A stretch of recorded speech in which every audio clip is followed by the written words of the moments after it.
Un nouveau livre sur Charlène de Monaco a été écrit par Arlène Prinsloo. L'autrice y parle du mariage de Charlène et Albert II de Monaco. Elle explique pourquoi Charlène ne voulait pas parler avec son père le jour J. C'est un jour dont les connaisseurs des familles royales, et notamment celle du Rocher, parlent toujours.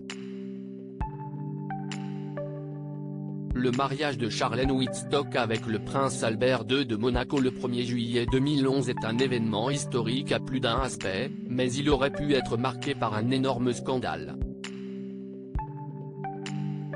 Juste avant son mariage, l'Express avait en effet dévoilé que Charlène de Monaco avait essayé de fuir le Rocher et de se réfugier en Afrique du Sud, dont elle est originaire, mais qu'elle avait été rattrapée par des proches de la famille princière.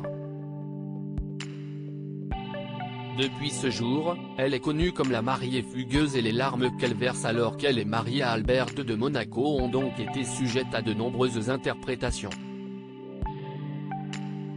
Arlène Prinsloo, autrice d'un livre sur Charlène de Monaco qui paraîtra le 25 mai prochain, a tenu à revenir sur ce jour compliqué et notamment sur un détail surprenant, la demande de Charlène de ne pas parler avec son père, Michael Wittstock.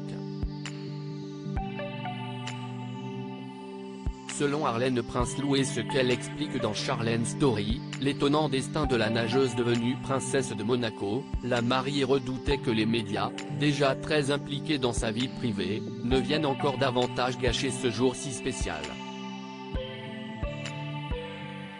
Apparemment, Charlène aurait dit à son père de ne pas lui parler lors de la cérémonie, car les médias essaieraient de lire sur leurs lèvres et interpréter leur conversation. Charlène soulagée le jour de son mariage ? Afin d'éviter que des conversations très privées ne se retrouvent dans la presse de manière plus ou moins approximative, Charlène de Monaco serait donc restée loin de son propre père le jour de son mariage.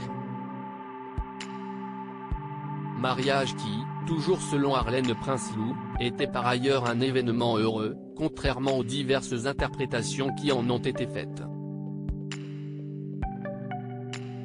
Elle sera toujours connue comme la mariée fugueuse, mais je suis sûr à 100% que ce n'était pas le cas et que les larmes étaient un grand moment de soulagement.